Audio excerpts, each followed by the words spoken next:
Guys, joining me at this time is a very energetic opponent for this weekend's combat sports coverage. She actually has two matches, gi and no gi, both at 115 pounds. Sophia Magana, how are you doing today, miss? I'm great. How are you? I'm doing very well. Let's get into it, man. You have two amazing competitions coming up this weekend. How do you feel about, going up against two girls? You obviously stacking the deck, and you even told him if there's another girl that drops out, you'll take them all on. I told him I'll take up a match up to 125. I'm not really scared to go up against anyone, and not in a cocky way, Hmm. uh, and more like in a humbling way. I think like the best part about jiu-jitsu is being able to test yourself against anyone, and I'm Yes. a believer in floating the line between two weight classes, seeing what happens, and I'm a firm believer in going in the absolute. And like he was like, "Oh, you're willing to take another match?" And I was like, "Of course." So like last week or 2 weeks ago in Houston, I think I had 9 matches. I think Damn. and I what like bring it on, Yeah. and it like not that this isn't in its own event in itself, and this is something I want to get ready for, but I always think of it as like, okay, this is a good testing point to see where I'm Hmm. going to be after Pans, right? Which is in 3 weeks, Yeah. Nogi Pans, and then it's a great testing point for the Pan American Games, and I've never faced these girls either, so that's great too because I don't like going against the same girls over and over and over again, which is Yeah. one of the They reasons I start getting moved to up know away. your moves and it's starting to be, the same thing over and over. It's just no fun. Yeah, and like I was doing very well at rooster weight, and like I'm not a big rooster weight, but I'm a stocky rooster weight. I'm Hmm. 4'11", I'm short, Yeah. um, but I'm like a stocky girl for rooster weight, and I was like a strong girl at rooster weight. But I would compete against the same girls over and over again. That's why I love these super fights, Yeah. because I These super face fights girls. are nice. Yeah, and when he told me, I was like, yes, yes, sign me up. 100%. Now, this one's Houston, Texas, man. How excited are you about to be going out to Houston? So you're in California now, so Yeah. you leaving this weekend? How's that going to work out? So I'm actually I was originally from Arizona, and I moved to California for a job. And so I'm used to traveling a lot because there's not a lot of events in Arizona. Yeah, But I there's started nothing right like now. talking to someone in Houston. He's out of I think it's called Stillwaters, Hmm. and so I was like, "Hey, there's an event coming up, and they want me to do it. Do you want me to come to Houston?" And he was like, "Yeah." And then I got to compete in Houston a week and a half ago, whatever it was, and it was great. But I love traveling, and kind of that's like my claim to fame right now. Not my claim to fame, but it's kind of what like put me on the map for a lot of people that they respected me for. What really put me on the map and got me sponsored by Hyperfly, I think, or was a good gesture, is I did Fight to Win in Miami on a Friday night, and I flew to Texas the next morning. I think it was like 6 a.m., and I had two more super fights the next night. So I went from coast to coast, and I won. And in Damn. Fight to Win, I got one of the fastest submissions of the night. I got a submission, I think it was under a minute. I pulled to an armbar, never pull, but I was just like, I felt it, and I was like, it's here, it's go time. And like, man. And then the next night I won one by decision, and then the other one I hit the same armbar. So you're used to just, going nonstop, competing at, obviously that's not a lot of people can do that. Not a lot of people can go from being in Florida, jumping on a plane, competing halfway across the United States. That takes a very talented young lady. And then I think a week and a half before that, or 2 weeks before that, I was in Orlando. I did the Orlando Open, and I took gold in light feather, Hmm. and I took silver in the absolute. But I went into light feather being 10 pounds light, so I was technically a rooster weight at the time. And then the last 6 months before that, I had just been competing over and over. I think I competed 5 times in 6 months, which isn't a ton, maybe more than that. But I was just going from like coast to coast to coast competing, and it was like really my time to showcase everything that Marcio Andre had taught me, and it was really cool because there was no tournaments, there was nothing going on. And then Submission on the Shores invited me out, and I had two super fights against two purple belts. um, and I was just like, oh, let's see what happens, like it was my first super fight, and I hadn't really played too much with the foot game or the foot locking game, the knee bar game. So I was a little scared because I'm like a traditional IBJJF girl, Hmm. and I'm proud of that. I know a lot of Yeah. people like super fights, and that's what they like, but I love IBJJF. I love fighting like 9 people in a day, and it's like, Hell let's yeah. fucking go. Like let's put our money's worth into it. And then I did subs on the shore, which was a great event, and I won it. Thank you so much. And then that kind of like really put me on the map. And then I did pans, and I won pans. I didn't have a single point or anything scored on me. Wow. My division. and I caught everything in submissions. I think every match was I was up by 11 and then I submitted. And then Impressive. I went. Thank you. And then I did nogi pans. I took second. I lost to this girl named Dakota Zimmerman. She's phenomenal. Yeah. And then I did the Orlando Open, and I did like a couple other things, and I was just on this like winning spree. And then that kind of like goes to speak to like how I just don't stop. I don't know how to slow down. And I'm also working a full-time job. At the time, I was working about 60 to 80 hours a week. I was working in the cannabis industry, which Crazy. just boomed because of COVID. COVID Yeah, brought, that for sure. yeah, consumption went up like 300 and 400%. Makes sense. So Everyone's just sitting at home, might as well puff up a little bit, right? exactly. So for this weekend, is there any certain game plan going in from the first match to the second match? Are you going to play the first match a little easier, knowing that you have a second one right behind it, or is it just full No, pedal just to the go, go, metal, go. just go? So I have like this mantra in my head, right? Rose just kind of put it like out there, like really big affirmations. But I have like a certain set of music that I'll listen to. I have like, which kind of like the reason I'm explaining this because it kind of defines like how I try to move. I have a tendency to go, go, go in my matches, and that's not something I want to do because I want to be a pressure passer, you know? I want to be slow and calculated like the best in the world. You see them, they move, but then they slow it down, and that's kind of like how I try to go into it. And I pretty much tell myself, like, I'm a savage, I'm a champion, you know, like, whatever I need, I'm ruthless, I'm relentless, you know? And kind of like however that pans out in the match, that's how it pans out in the match. Like, I got my nickname for a reason. And I plan on showing that for a reason. You know, I'm this, Mike Columbus said it to me. He was like, oh, you're like this bright, bubbly girl when you're like in the bullpen and you're talking to people. And he's like, but when you walk on that mat, he's like, it's go time for you. And it's like, yeah, because I've been there where I didn't want to break a girl's arm or whatever it may be. So I let off the submission. And then say, like, this was when I was a white belt. I let off the submission and she ended up catching me in submission. And I tapped and she didn't let go.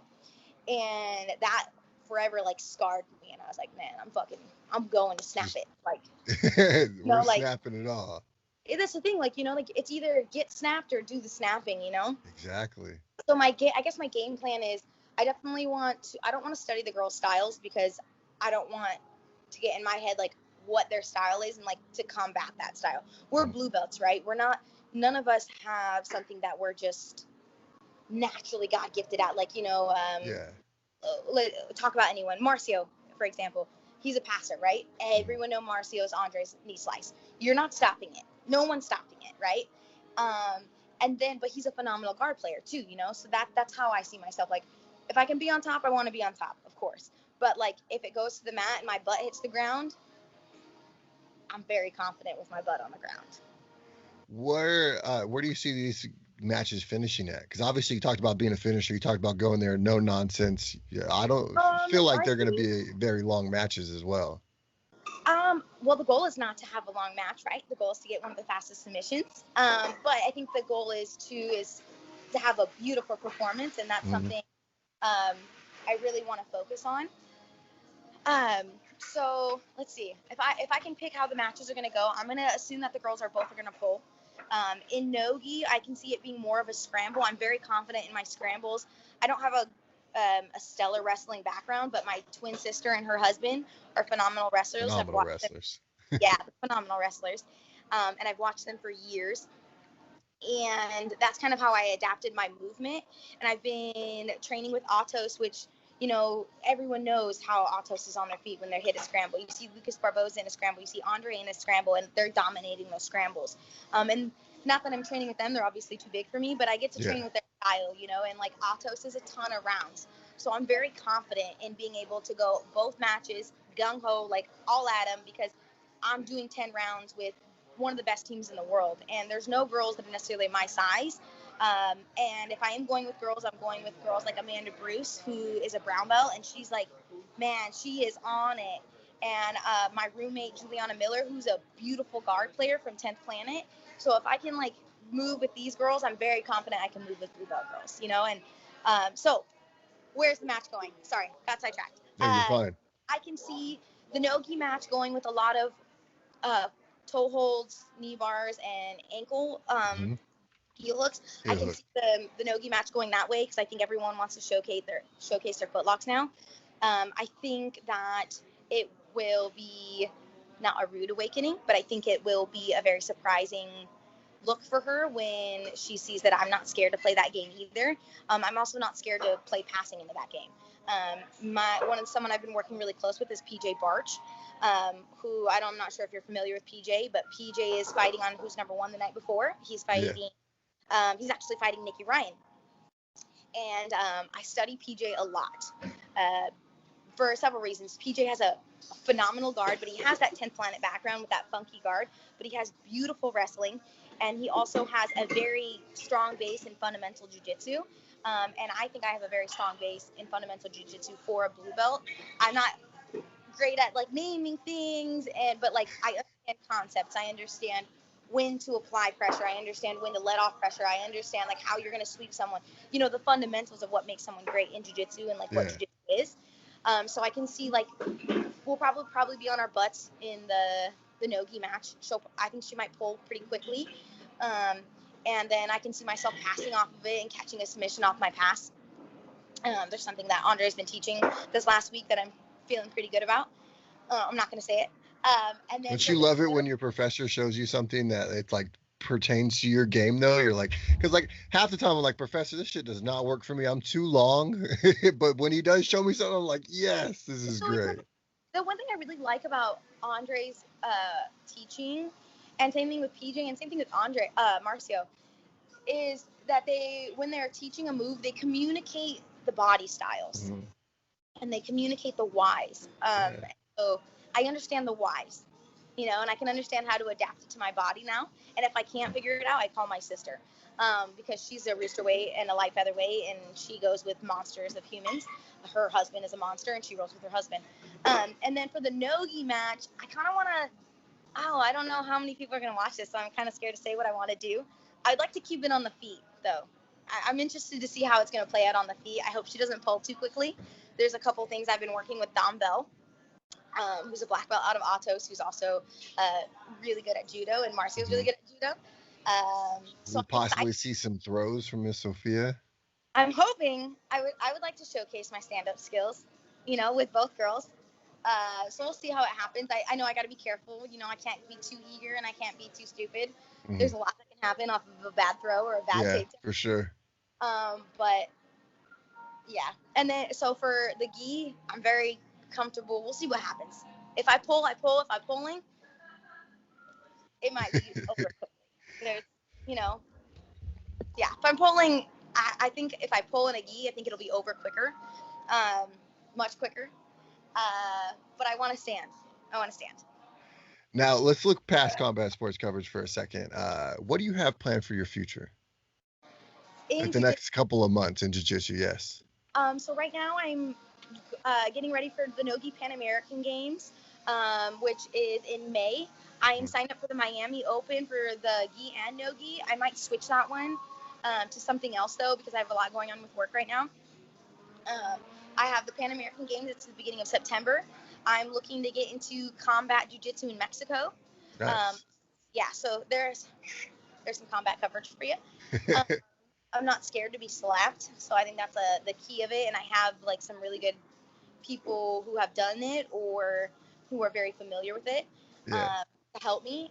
And so yeah, so I got this match, Nogi Pans, combat coverage. Not so combat coverage, this match, Nogi Pans, Miami. September will be Pans, and then in June 5th will be the combat jiu-jitsu Mexico. Now, what do you prefer? Do you prefer being no gi or the more traditional in the gi? A lot of people ask me that. I love gi. Like, I love being this is why I love gi. I'm a small girl, and I don't get to go with too many people my size, and I just love owning human beings. Like, I'm so small, so like being able to like just go into it, like, cause I'm a passer, right? And like most girls are players. Most people in general, like not in general, a lot of people are getting really into like these fancy guards and like they like to play the guard, and I really like to figure out the puzzle, and I think it's the way my mind works, it's more stimulated when I'm passing. But I do think that I have some better performances in no-gi. So I don't know. It's like split. Yeah, I think That's the only not. time I really ever go for guard is if I'm working on my Kimura traps and I'll do a half guard, and then I'll just work on the other side arm. Yeah. My friend Juliana Miller, her Kimura sequence is terrifying. Sometimes, like when we roll and she gets a hold of my arm, I'm like, it's over. It is over. Right? Yeah. Everyone's always like, man, I'm just trying to get out of this Kimura. And I'm like, nope, you're on it. We're going for I a ride. So one of the passes I love is an under over pass. So a lot of people try and hit the Kimura on me, Hmm. and I'm almost banking them going for Kimura now. And it's like, okay. I'm either gonna grind you out in a pass, or I'm gonna catch that armbar off that Kimura. So obviously you're confident on your back. You're confident on being in a very top dominant position. Is there anywhere you feel uncomfortable at? Um, like I mentioned earlier, I'm not like the savviest when it comes to leg locks and foot locks and knee bars. Mm-hmm. Very confident in my defense, though. Marcio had us training them.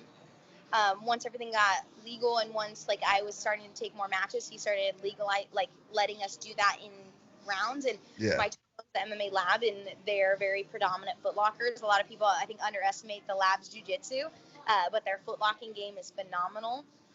And same thing at Autos is My buddy Casey Kinney's out there. Like they're pretty good over there. I like Casey. Casey's a good friend of mine. He's Yeah. a lot of people don't know his background, but it's not the point. He's a very well-rounded fighter. Dude, like for sure. phenomenally judo, black belt in jiu-jitsu, black belt in judo. His wrestling's top notch. Yeah, he's a monster. He's a little mini monster. Yeah. So I would say footlocks, but I'm very confident in defending them. I'm not always great at catching them. I mean, I'm very confident for a blue belt, facing a blue belt, a purple belt. I would question if I can go with some brown belts. I've had some successful matches with some brown belts, depending on the team, and depending on the girl and the size and everything. But I'm pretty confident. Now, what started this whole journey in jiu-jitsu for you? So my twin's been doing it for a very long time, and she's someone who tried to get me into it for a while. But I had something happen to me when I was 18, and I wasn't good at being touched, which was around the time Maria got really good at jiu-jitsu. She started when we were like 16 or 17. Yeah. And I was really big into school, and I was really sick at the time. I had just gotten diagnosed with endometriosis, and I was having some kidney issues because of it. And I was getting very skinny. I was very weak. I was in and out of the hospital. So those first couple of years, I wasn't really dabbling in it. And then when I was 18, I was in a pretty abusive relationship, and he was like, "You're not allowed to go to the gym." Like, said some pretty cruel things if I showed up there, even though my sister owned it, and my sister was with Ben, and my sister trained with him nonstop for his matches. Not matches, UFC fighter. So if he was facing someone who had a really good jiu-jitsu background, my twin was the one who helped him. And then something really violent happened, and I left, and I came back, and out of spite, I got into jiu-jitsu. Augusto Mendez was like, "Sophia, just come to my gym." And then 2 weeks after I started jiu-jitsu, I did my first tournament, and I won. Nice. And I was fucking hooked. It was a wrap after that. I did 18 tournaments my first year in jiu-jitsu, and it just built like this amazing confidence for me, this confidence that I never had. I'm still pretty shy. Like, if you go on my Instagram, it's not a thirst trap. I think like I could have a massive following if I really wanted to play off of, not that I'm saying the most beautiful girl, but I think I have a decent body, I have a decent face, and I think I could play that way to have a bigger following, a bigger play on things, more sponsorships, more revenue coming in those routes, So, a lot of girls who are doing that, and I completely respect. There's a ton. I mean, there's some that have made it all the way to the UFC. Yeah, you play on the game. Yes. See what you did there. Yeah, so I believe in that, like I understand the marketing strategy, but that's not who I am. My career comes first, and I want to be respected by not only my peers, but I want to be respected by the other women in the sport. I want to be respected by the people who are coming into the sport and other women who are scared to show their bodies. But anyways, so jiu-jitsu gave me this huge confidence. Yeah, but you want to be respected for jiu-jitsu, for what you've done in jiu-jitsu. Right. I want to be respected in jiu-jitsu, and that's really how jiu-jitsu started and how I fell in love with it, was because I saw the confidence that it built me. And then once I started winning, I kind of separated away from Tank and the lab because I wanted my own identity away from my Yeah. twin. I respect my twin. My twin is my idol, but I wanted my own identity because it was something like, not that I struggled with, but I just was very shy and timid because of what had Hmm. happened to me. And I started getting this confidence and this resilience, and jiu-jitsu helped me with that. I can't even express how much jiu-jitsu has helped me further my careers and being confident. Like, I was going to grad school when I started getting into jiu-jitsu, and I was working in the nightlife. I was working in the liquor industry, and then I started getting in other jobs, and then I got into cannabis. And honestly, a lot of my executive teams, whether it's been in the water industry or the cannabis industry, has respected me for my drive in jiu-jitsu, because if I'm stubborn enough to win something as violent as that is, then it just Right. shows that tenacity to go into a board meeting and like, hey, I'm a small girl, but you guys are gonna listen, you know. So I think, yeah, it's just like, and that's where jiu-jitsu has brought me in this world. And I've made a couple posts on it, like the stigmas of jiu-jitsu, the stigmas of being a small girl, the stigmas of what jiu-jitsu teaches you. And I think jiu-jitsu has also helped me a lot to heal. You know, I'm not really big into speaking on my emotions. Um, it's something my human doesn't necessarily like. I try not to be very emotional. I try to be very logical whenever I do something. Yeah. And I think jiu-jitsu helps you like channel your emotions, and it channels your pain, and I think it works out your pain. You know, I've never gone to therapy for some of the things that have happened to me, but jiu-jitsu has made it so I don't need to go to therapy. Jiu-jitsu has also been a trigger for some of those things. You know, there's a lot of going on, not a lot, but you hear about those certain instructors that are taking advantage of certain things, but jiu-jitsu gives me that confidence that, like, I don't think anything else really can give you. You know, especially being a small girl, that's the whole foundation of it. That's why Helio Gracie was like, I'm going to pick my worst son and put it against any of your fighters. And that's the UFC in its essence, you know?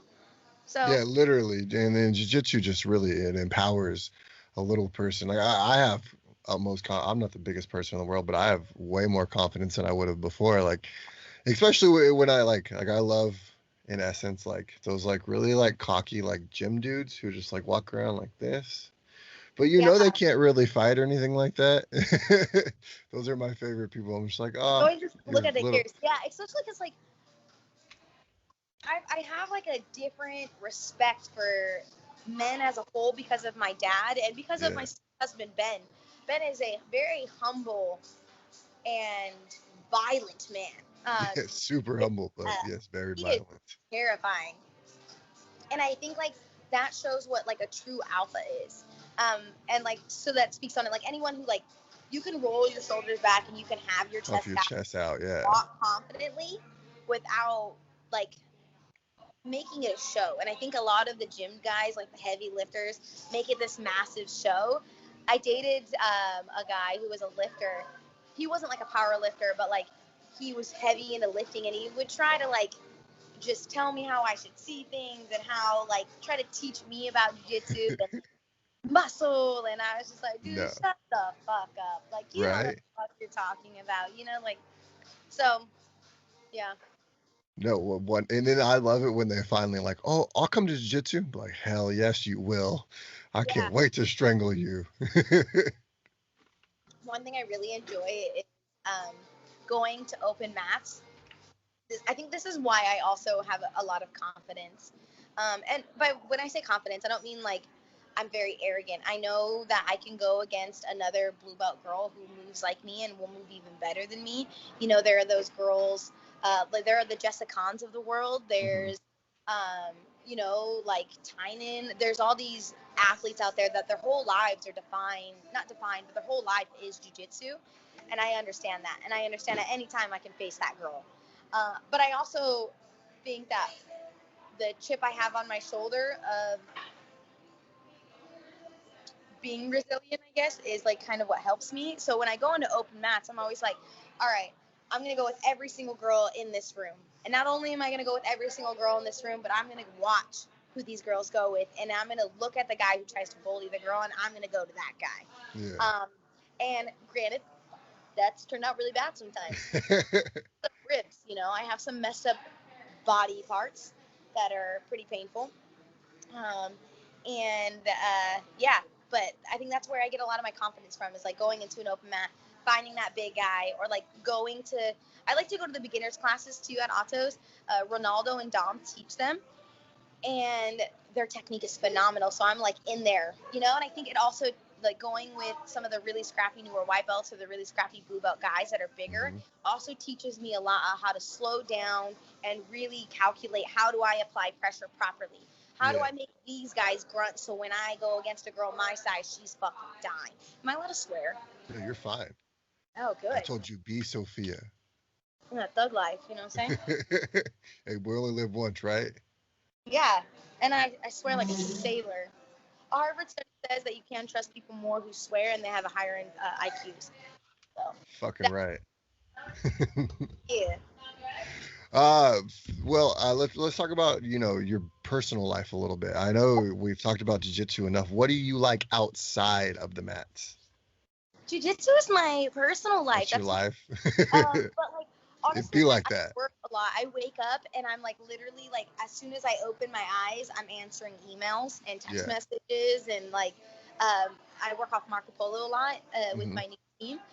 That's the first thing I do, and then I think about jiu-jitsu and work all day long, and then I work, and then I go to jiu-jitsu, and I come home and I work. But my personal life really revolves a lot heavily around my family. My family is my entire world. Man, I love my family. Like, if I get free time, now that I moved to California, it's much different. I'm trying to definitely be a little bit more selfish with my time and take in all that California is and its beauty. And you're in Southern California, correct? I live in San Diego. Okay, so I went to high school in Oceanside, so like down the street from San Diego. That's an hour away. Yeah. Far. But yeah, so I do that a lot.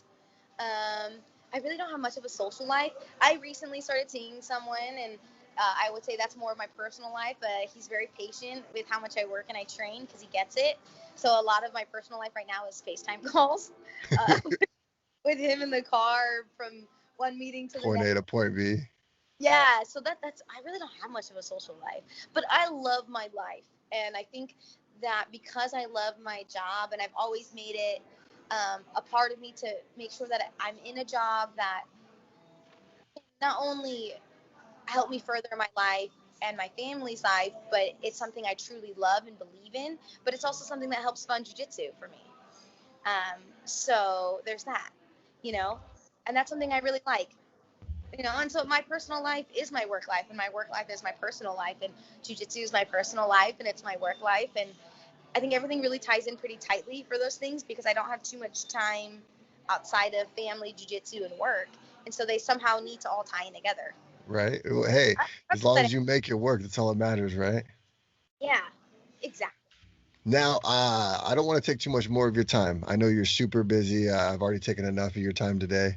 But before I let you go, I want to give you an opportunity to give you a shout out to your sponsors, teammates, loved ones, anyone that's really helped you along your BJJ journey. This is the longest part of it. First, my twin sister. She is and my dad. My dad had a very hard upbringing, but he was a Marine and he worked his whole life. And I think that my relentless grind has a lot to do with my dad. And my relentless aspire to the top is to be my hero, who's my twin sister. She was not one of the first small girls, but she was a small girl who was very vital for it, and she was a top player, and she was like that outcast. So for sure, Ben, I don't take advantage of who Ben is or what he is or but like looking up to Ben is someone I really look up to. Marcio Andre, I'm not training with him anymore, and that was one of the hardest parts about leaving Arizona was leaving his team. I love that man and his wife. Marcio changed me as an athlete forever. I will never see things the same. If anything, I'm way more scrutinizing on the way people train and the way they practice, the coaching skills. And I'm a blue belt, but like the way Marcio defines a move, the way he preaches a move, the way it's so his teaching is so encompassing. So Marcio is a huge Marcio. I have a good friend, Dusty and Bo, who definitely helped my confidence in jiu-jitsu, and they really brought a lot of things together. My under overpass is attributed to them. My confidence going into things and learning to have fun in jiu-jitsu is attributed to them. PJ Barch, who is out of 10th Planet, he is not my direct coach, but he is someone that helps me a lot with my jiu-jitsu for sure.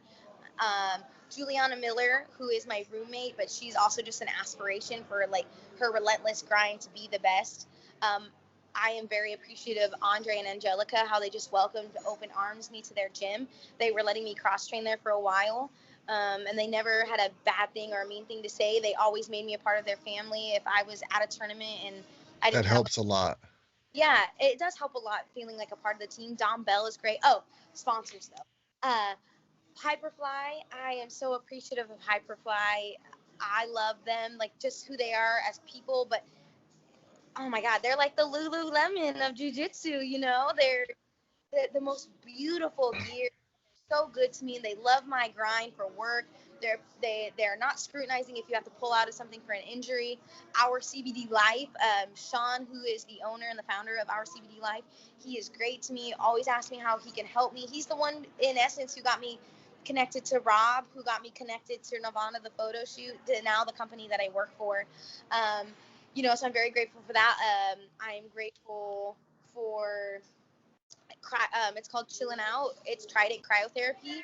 My friend Brian is the owner and the inventor of the machine there, and they have a ton of machines that like red light therapy. They have a magnet stimulating machine that helps not build up lactic acid in your muscles, but helps strengthen them.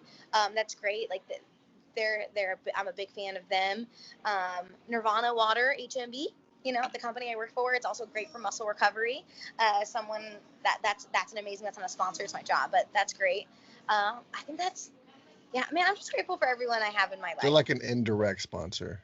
Yeah, I mean, no, for sure. I'm just like, hey, how much of this can I get at home? Stuff works. So yeah, I'm grateful for everyone. Like I mentioned, like before we got on this, like I have an abundance of resources at my fingertips. I have the plethora of names that I can call. Augusto Mendez. He's the man who like finally convinced me to start doing jiu-jitsu. So I'm really grateful for him too. We appreciate him as well, Ben. Everyone appreciates Tank. Tank is the man. But I appreciate that he's the one who was at my tipping point and pushed me to start jiu-jitsu for sure. I think Excellent. I got everything. Well, if you can't make it to Tomball, Texas, and you would like to watch Sophia compete this weekend, it's going to be $4.99 online, combatsportscoverage.com. But if you happen to be in Tomball, Texas, go check her out. She's going to be in 2 matches, gi and no gi. There you go. There you go. No Hear me out. I am excited to watch your matchups. I feel like I've got to know you a lot in this little interview that we've done, and I can't wait. I feel like you have a very, very bright future ahead of you in this sport, and I feel like you could do a lot if you just keep at the same, really like inspirational, because your mindset is just amazing. Thank you. I try. It took me a lot to get here. It wasn't easy. Yeah, no, like you have like the type of mindset where you're about to take over the world, and everyone just needs to watch out. I'm trying. I promise you, I'm trying. No, for sure. Well, thank you again, Sophia, and we can't wait to have you back on after this match, and we can't wait to watch you on Saturday night. Thank you.